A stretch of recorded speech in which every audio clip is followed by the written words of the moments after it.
वंदे पुरुषोत्तमम। परम दयाल श्री ठाकुर जी के पास एक भक्त ने एक दिन प्रश्न किए, जो भगवान श्री कृष्ण द्वापर युग में जिस बात को बताएं, चतुर्वर्णं मया सृष्टम गुणाकर्म विभागस्य। गुण कर्म के आधार पर, गुण और कर्म, यहाँ दो बातें हैं। ये गुण कर्म के आधार पर इस वर्ण का सृजन हुआ है। आज परम दयाल श्री ठाकुर ठीक इसी बात को लेकर ठाकुर जी कह रहे हैं, जो कर्म है उस कर्म के माध्यम से उनके अंदर गुण की उत्पत्ति उत्पन्न होता है। जैसे हम डॉक्टर हैं तो उस डॉक्टरी गुण को प्राप्त करने के लिए हमें कर्म करना पड़ा। तो हम जो कर्म किए और करते करते हमने डॉक्टरी विद्या से पारंगत हुए, तो डॉक्टरी गुण को हमने सीख लिया। और जो इंजीनियर हैं तो इंजीनियरिंग कर्म करते करते इंजीनियरिंग विद्या जो गुण है उस गुण को हमने सीख लिया। तो इस तरह से कर्म के माध्यम से गुण की उत्पत्ति होती है।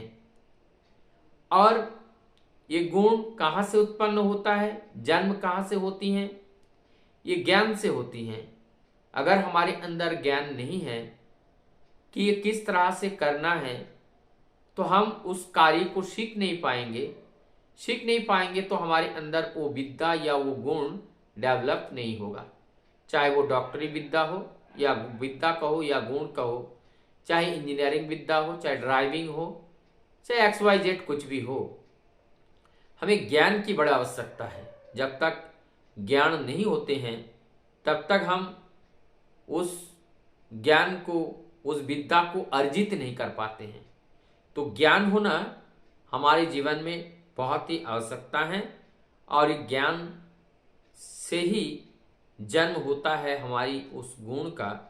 और वो गुण जब ये कर्म अनुसरण करती हैं तो उसी में से ये गुण की उत्पत्ति होती है।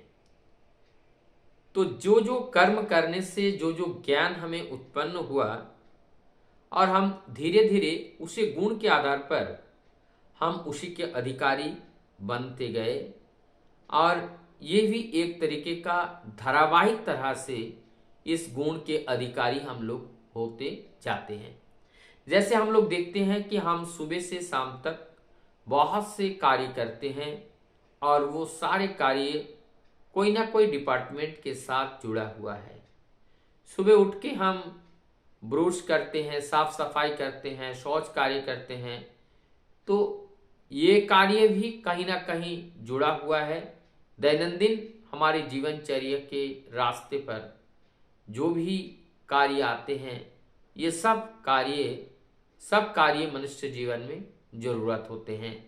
चाहे वो जो हमारी शिक्षा अध्ययन का हो या शौच कार्य का हो, एवं जो जो कार्य हमारे जीवन में आती हैं, और सबको पार करते हुए हमें आगे निकालना होता है। तो ये जो गुण है, ज्ञान है, ये कर्म के ही उत्कर्ष ही है, क्योंकि ये कर्म से ही उत्पन्न होता है। और इसमें जो जो गुण, ज्ञान और कर्म, उसी के हिसाब से ऊंचा नीचा वर्ण कहा जाता है। जैसे किसी ने अपना कर्म किया जिससे वो डॉक्टर बने, किसी ने ऐसा कर्म किया जिससे वो इंजीनियर बने। तो यह कर्म का मतलब है जिस विद्या को जिन्होंने अर्जित किया और उसी के वो अधिकारी बन करके वो उसके कर्मठ बने, और वो गुण उसके अंदर आ गया। तो इस गुण कर्म के आधार पर ये जो गुणावली है, जो कर्म है, उनको 4 तरीके का श्रेणी में रखा गया। लेकिन ये जो गुण है ये केवल कर्म के आधार पर ही इस गुण का वर्णन है। लेकिन ये गुण छोटा है, ये गुण बड़ा है, ऐसा कहीं पे नहीं। सभी गुण समान होते हैं, और उस गुण को निखारने वाला जो होता है, और वो उस कार्य को उतनी महानता से और उस कार्य में उतनी सप्रभुता उनको प्राप्त होता है। तो इसीलिए यहाँ पे ना कोई ऊंचा है ना कोई नीचा है। जितने भी गुण हैं सारे गुण आपको भी और हमें भी ये प्रयोजन है, जरूरत है। इसीलिए जब हम देखते हैं ये चतुर्वर्ण जो है, तो चतुर्वर्णों में ब्राह्मण, क्षत्रिय, शूद्र और वैश्य जो चतुर्वर्ण है, ये 4 तरह का कर्म को विभाजन किया गया। ये चतुष्कर्म है एक तरीके से, और इस चतुष्कर्म के माध्यम से 4 तरह का गुण डेवलप हुआ, जिससे सुबह से लेकर के शाम तक दैनंदिन हमारे जीवन में और ये जीवन को जिंदा रखने के लिए ये चतुष्कर्म की आवश्यकता होती है।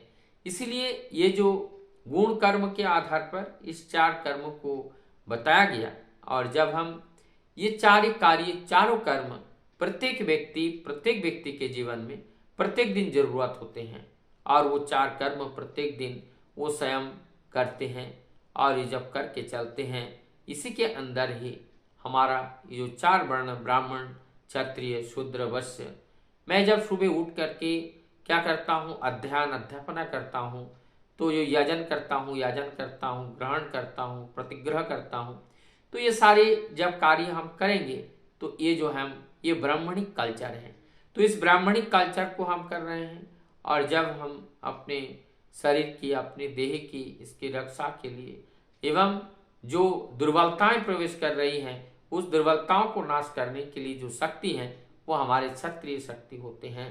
तो ब्राह्मण, क्षत्रिय, शूद्र, वैश्य, और जो शूद्र होते हैं और जो वैश्य होते हैं, जो होते हैं, ये क्या करते हैं, ये वैश्य जो हैं बिजनेस के लिए, ये जो व्यावसायिक कार्य करते हैं, और जो शूद्र होते हैं वो इस समाज को परिशुद्ध करने का काम करते हैं, इनको परिशुद्ध करने का, परिशमन करने का ये कार्य करते हैं। तो इसका मतलब अगर देखा जाए तो ये 4 जो गुण हैं, ये 4 गुण प्रत्येक दिन हमारे जीवन में ये प्रयोज्य है। इसीलिए ये जो 4 गुण की बातें कही गई हैं, ये 4 गुण की बातें हमारे देह की परिशुद्ध करने के लिए प्रत्येक दिन जरूरत होते हैं। ठीक इसी प्रकार से जब हम समाज को झांकते हैं, तो इस समाज में जो एडमिनिस्ट्रेटिव जो प्रशासन चलती है, इस प्रशासनिक चलन में, इस प्रशासनिक जो परंपरा है, इसमें भी 4 वर्ण के first class, second class, third class और फोर्थ क्लास कर्मचारी में विभक्त किया जाता है। क्योंकि ये जो 4 प्रकार के जो कर्मचारी में विभक्त अगर नहीं करेंगे तो हम इस एडमिनिस्ट्रेशन को ठीक देख नहीं पाएंगे, इसको समझ नहीं पाएंगे। तो ठीक इसी प्रकार से जो चतुर्वर्ण है, ये चतुर्वर्ण भी हमारे प्रत्येक व्यक्ति के जीवन में प्रत्येक दिन आता है, और इस चतुर्वर्णों को हमें चतुर्वर्णों के अंदर प्रवेश करना चाहिए। और जब चतुर्वर्ण के अंदर हम प्रवेश करते हैं तो हम एक दूसरे को सपोर्ट करते हैं, सहयोग करते हैं, और उस सहयोग करने मात्र से ही हमारे एक दूसरे को जब सहयोग करते हुए चलते हैं, एक दूसरे के प्रति प्रेम, प्रीति और सद्भावना जागरण होती है, और वही सद्भावना से ही हमारी एकात्म बोध होता है, और एकात्म बोध से हमारे अंदर एक संगति आती है, और इस संगति से ये जो संगति आती है, इसमें संगठन मजबूत होता है। मतलब हम संपूर्ण शरीर, संपूर्ण विचार एक होकर के जब हम कार्य करते हैं तो हमारे जीवन में सफलता अनचाहे आने लगती हैं। कर्म जब हम करेंगे उसका फल हमें निश्चित प्राप्त होता है। अगर हम सुकर्म करेंगे तो हमें सुकर्म का फल सु होगा, अगर हम कुकर्म करेंगे तो कुकर्म का फल कु होगा। इसी प्रकार से सुकर्म और कुकर्म के अंदर ही ये बंधा हुआ होता है कि हमारा जो चतुर्वर्ण है, ये चतुर ब्राह्मण, क्षत्रिय, शूद्र, वैश्य, ये केवल हम भ्रमित हो जाते हैं, केवल हम बात को समझ नहीं पाते हैं। चतुर्वर्ण है, चतुर जाति नहीं है। और ये वर्ण मतलब कैरेक्टर्स होते हैं, वर्ण मतलब विद्या है, ज्ञान है। 4 तरीके का विद्या है, 4 तरीके का ज्ञान है, 4 तरीके का विवेक है, बुद्धि है।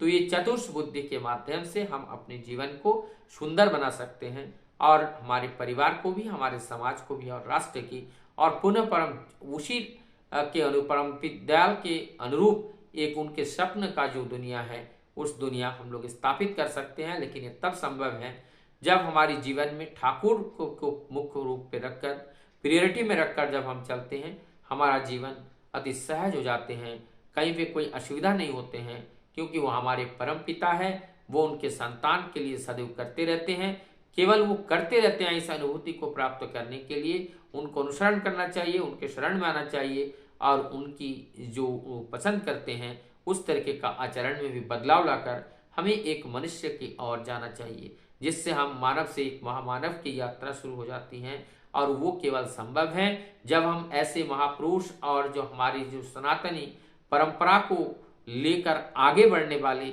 जो सदगुरु के रूप में, पुरुषोत्तम के रूप में धराधाम पे आते हैं, रक्त मांस संकलित देह लेकर के, उनके शरणागति होकर के जब हम जीवन को चलाते हैं तो वास्तव में हम अपने जीवन में हर चीज को समझ पाते हैं और सहजता के साथ हम आगे बढ़ते हैं और हमारे जीवन में कोई भी अवनति स्पर्श नहीं कर पाते हैं।